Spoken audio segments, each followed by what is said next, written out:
Lis, kamu nggak apa-apa mas tinggal di rumah sama ibu? Nggak apa-apa, Mas. Semoga ibu nggak ngomong macem-macem. Wah, mustahil itu. Nggak mungkin ibu nggak cerewet. Pasti ngomong macem-macem. Pasti banyak komentar. Hmm, Ya, mau bagaimana lagi kan, Mas? Kita udah komitmen buat sabar. Kita kan juga udah tahu sifatnya ibu. iya Lis, mohon pengertiannya ya. Aku minta maaf sama kamu. Tolong ditahan-tahan. Sebisa mungkin. Nanti mas pulang cepet kok. Iya, Mas. Kita cuma bisa bersabar. Bu, Indra berangkat kerja dulu ya. Indra setengah hari aja kok kerjanya. Nanti siang Indra pulang. Iya, kamu di bengkel aja juga nggak apa-apa kok. Liatin aja bengkel kamu. Bahaya kalau Marno ditinggal sendirian. Nanti bisa aja ada barang-barang yang hilang. Dijual diam-diam sama dia. Kan nggak punya CCTV kamunya. Marno orangnya baik kok, Bu. Dia nggak gitu. Ibu jangan berprasangka buruk ke Marno. Kasian dia. Ibu nggak berprasangka buruk. Ibu ini cuma mau kamu lebih waspada. Jangan terlalu dianggap enteng. Kamu belum ngalami aja. Pas udah kejadian, baru kamu sadar. Lumayan loh peralatan bengkel itu kalau dijualin. Bisa untung besar dia. Iya Bu. Indra berangkat kerja dulu ya Bu. Lilis di rumah aja kok nemenin ibu. Nanti Indra pulang cepat. Kalau butuh apa-apa, ngomong aja dulu ke Lilis. Iya.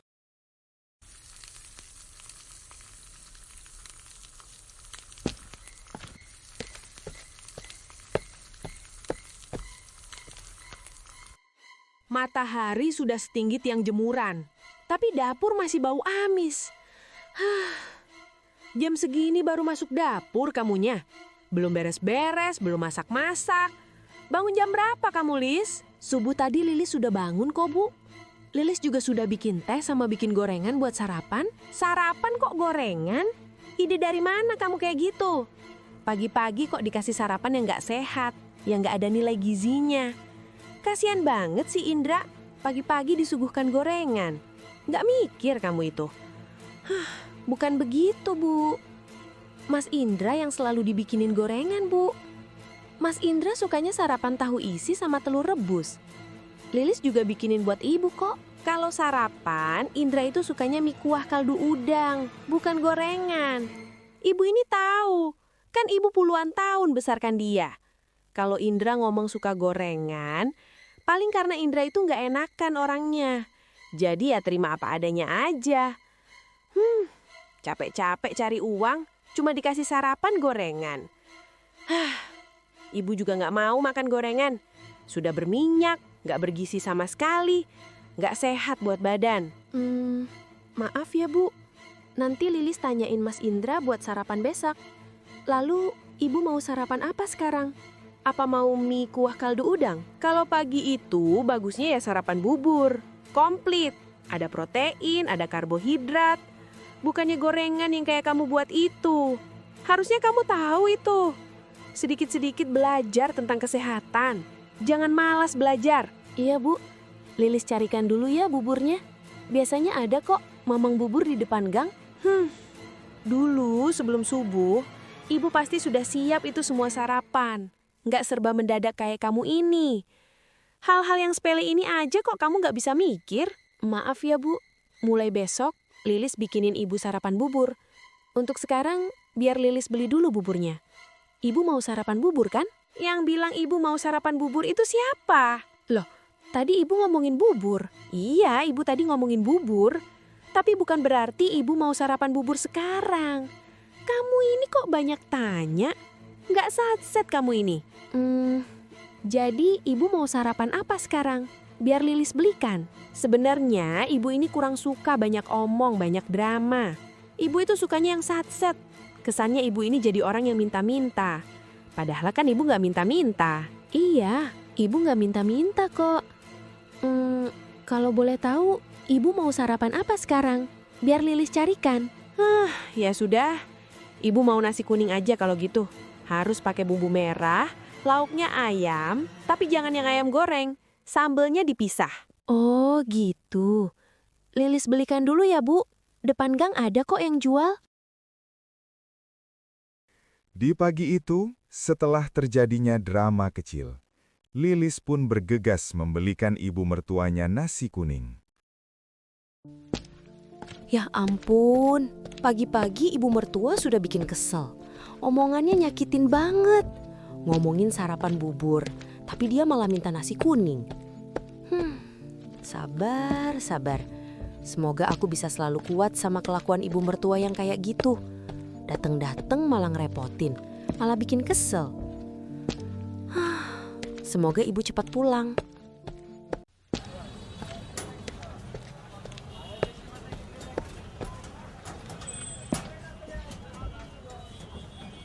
Wih, udah buka noh. Rajin banget kamu pagi-pagi udah ke bengkel. Nggak mas, aku semalam nginep di bengkel. Soalnya lagi males pulang. Di kosan juga nggak ada kegiatan. Oh gitu. Lalu kemarin gimana bengkel noh? Biasa-biasa aja mas. Nggak rame, nggak juga sepi. Oh gitu. Ini noh, aku bawain gorengan. Buat kamu sarapan. Toh kamu belum sarapan kan? Ya, makasih ya mas. Nggak dibawain kopinya sekalian mas. Kalau itu kamu buat sendiri aja noh.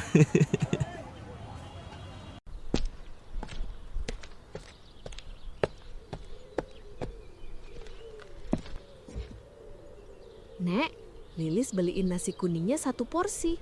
Pakai ayam bumbu merah. Lalu sambelnya dipisah aja. Tumben Lis, sambelnya dipisah. Biasa langsung dicampur. Iya Nek, ini Lilis beliin sarapan buat ibu mertua. Kebetulan kemarin datang. Oh gitu. Lalu ini pakai orek tempe nggak? Pakai Nek, komplit aja. Iya Lis, sebentar ya.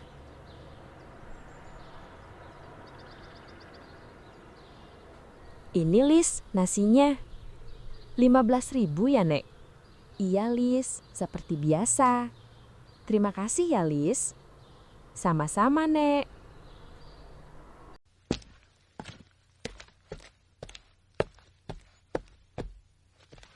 Lis, nanti buka nggak?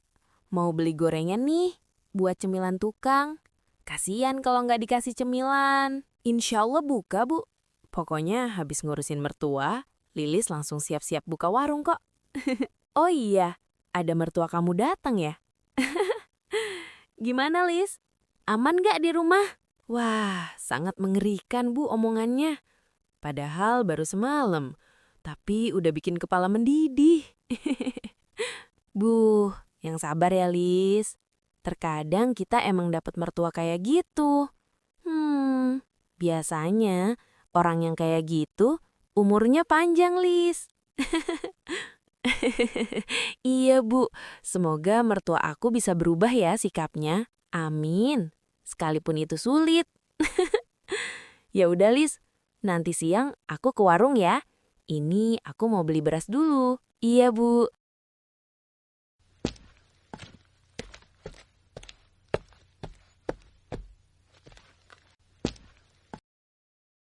Bu, nasi kuningnya Lilis siapin di meja makan dulu ya. Lauknya ayam bumbu merah, bukan ayam goreng. Sambelnya juga dipisah kok.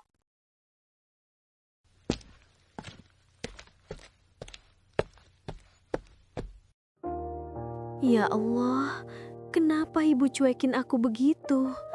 Memangnya aku ada salah apa?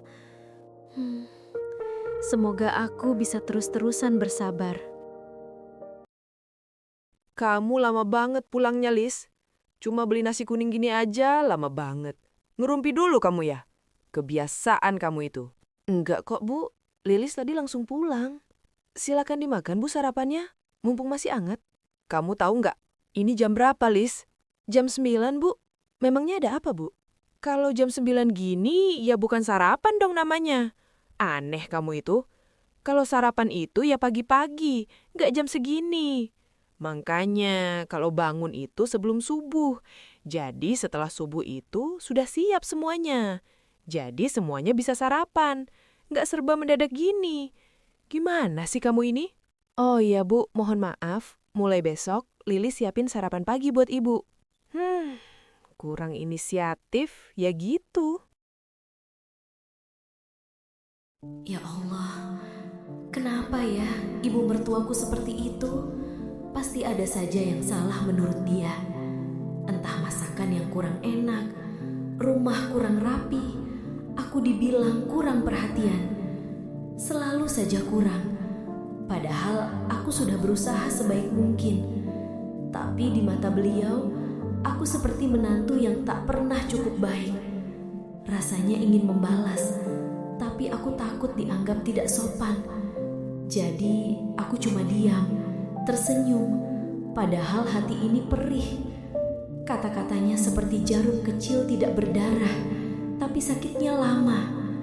Aku cuma ingin diterima, bukan dinyinyirin terus-menerus.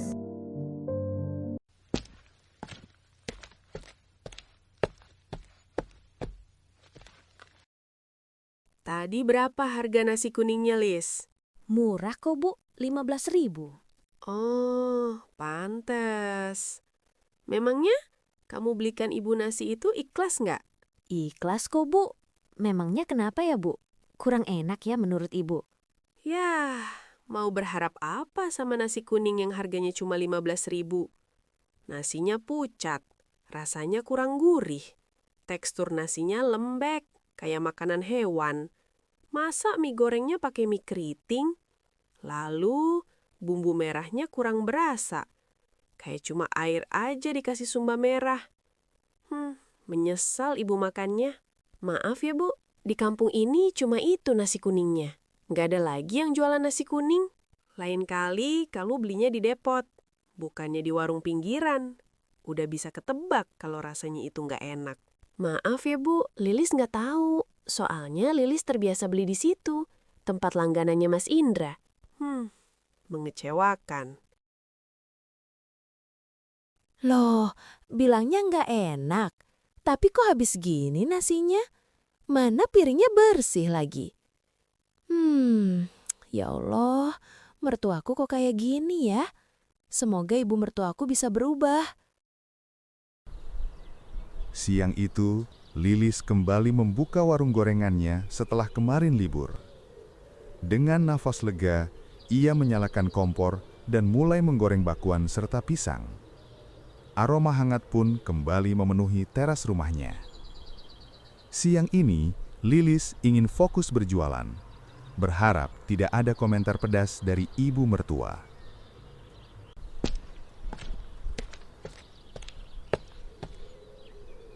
Lis, gorengannya 30.000 ya. Campur aja. Sambalnya agak banyak ya, Lis? Iya, Bu Santi. Sebentar ya.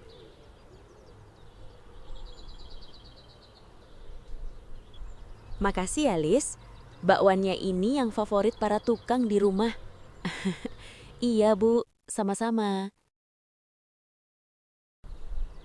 Memangnya laku kamu jualan kayak gini, Lis? Nggak malu kamu? Alhamdulillah, laku kok Bu. Sekalipun sedikit-sedikit, tapi seenggaknya bisa buat nambah belanja bulanan. Lilis juga sama sekali nggak malu kok. Yang penting usaha Lilis ini halal. Kalau seandainya dulu Indra itu nurut sama ibu, lalu dia nikah sama si Sari, pasti nggak kayak gini keadaannya. Sari itu pekerja kantoran, lebih bergengsi. Sudah gitu, Sari itu cantik, cerdas, modis. Bukan tukang gorengan kayak kamu. Kenapa ibu ngomong gitu? Lilis jualan gorengan ini juga buat bantu-bantu keuangan Mas Indra, Bu. Ibu kenapa ngebanding-bandingin Lilis? Baru ngomong gitu aja, kamunya udah baper. Baperan kamu itu. Ya Allah, kenapa ya ibu mertuaku seperti itu? Aku jual gorengan ini karena mau ngebantu ekonomi keluarga. Ini juga pekerjaan halal. Kenapa ibu membanding-bandingkan aku sama orang lain? Hati ini sakit sekali kalau sudah dibandingkan begitu. Seolah-olah semua usahaku gak ada artinya. Aku juga tidak meminta dipuji, tapi cukup jangan direndahkan. Semoga aku bisa terus-terusan sabar.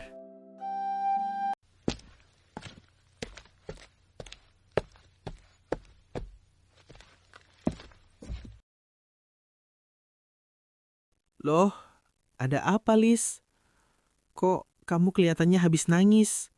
Ini pasti gara-gara ibu ya? Ya udah Mas, nggak apa-apa. Lilis masih kuat kok. Tidak apa-apa. Memangnya ibu ada ngomong apa, Lis? Kok kamu sampai kayak gini? Ya, biasa Mas. Toh ibu memang suka komentar-komentar negatif.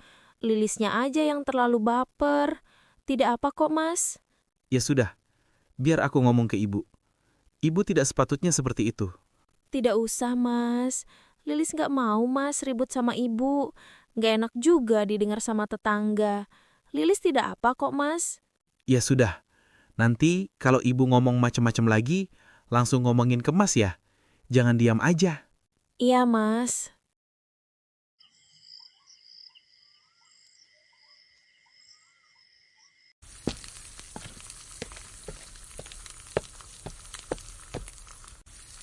Malam ini kita makan opor aja ya, Lis? Lalu bagaimana dengan ibu? Nanti ibu nggak mau makan opor ayam. Biarin aja lah. Mas malas mikirin. Duh, kamar mandinya kok basah banget sih? Siapa sih yang barusan ke kamar mandi? Nggak dikeringin lagi lantainya.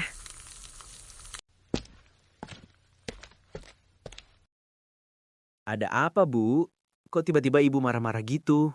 Ini loh, kamar mandinya kok basah banget. Kan nggak enak ibu nginjak lantainya. Resi banget ibu sama yang kayak gini. Kalian ini memang tidak mau perhatian ya ke ibu. Sama sekali tidak punya rasa empati ke ibu. Kalian nggak mikir apa? Gimana kalau ibu tiba-tiba jatuh di kamar mandi? Senang ya kalian kalau ibu celaka? Bu, itu loh cuma basah sedikit. Gak mungkin ibu jatuh. Ibu jangan berlebih-lebihan seperti itu. Namanya juga kamar mandi. Wajar-wajar aja kan kalau sedikit basah. Ya buat kalian wajar. Buat ibu kan enggak. Pokoknya ibu nggak mau tahu kamar mandi harus kering. Iya Bu, biar Indra keringin dulu. Dengan perasaan kesal, saat itu juga Indra mengeringkan lantai kamar mandi untuk sang ibu. Bu, malam ini kita makan opor ayam aja ya. Opor kemarin belum dimakan soalnya. Daripada mubazir kan? Ibu sih sebenarnya lagi kepengen seafood yang berkuah bening. Ini opor kan santan semua, berat di perut. Bikin naik kolesterol. Iya Bu, tapi ini ayam kampung kok Bu. Lilis masaknya juga nggak terlalu kental kok. Kolesterol ibu nggak naik drastis kok. Lagian kan ibu bawa obat. Iya, bukan soal kentalnya. Ibu cuma heran aja. Orang lain itu kalau tahu mertuanya datang, biasanya dimasakin yang spesial. Disuguhkan seperti tamu. Dilayani seperti tamu. Bukan dikasih makan apa adanya kayak gini. Iya Bu, ini juga spesial kok. Lilis dari pagi sudah repot, jadi nggak sempat masak yang lain-lain. Indra juga capek dari bengkel. Mohon pengertiannya Bu. Ya sudahlah, ibu makan aja. Sekalipun kolesterol ibu bakal naik. Daripada nanti dibilang ibu nggak menghargai. Maaf ya Bu, malam ini makan opor dulu. Lalu untuk besok pagi, ibu mau sarapan apa? Entahlah. Malam itu, opor tetap tersaji di meja makan. Indra mencoba tersenyum setenang mungkin. Sementara Lilis memilih lebih banyak diam. Ibu akhirnya makan juga, meski sesekali masih menyelipkan komentar kecil yang terasa tajam. Di balik hangatnya kuah santan, suasana terasa campur aduk antara sabar, menahan diri, dan mencoba tetap hormat. Karena dalam rumah tangga, bukan cuma soal apa yang dimakan malam itu, tapi bagaimana hati tetap dijaga meski omongan kadang lebih pedas dari sambal di meja. Demikian cerita untuk di part ini. Cerita akan bersambung ke part selanjutnya.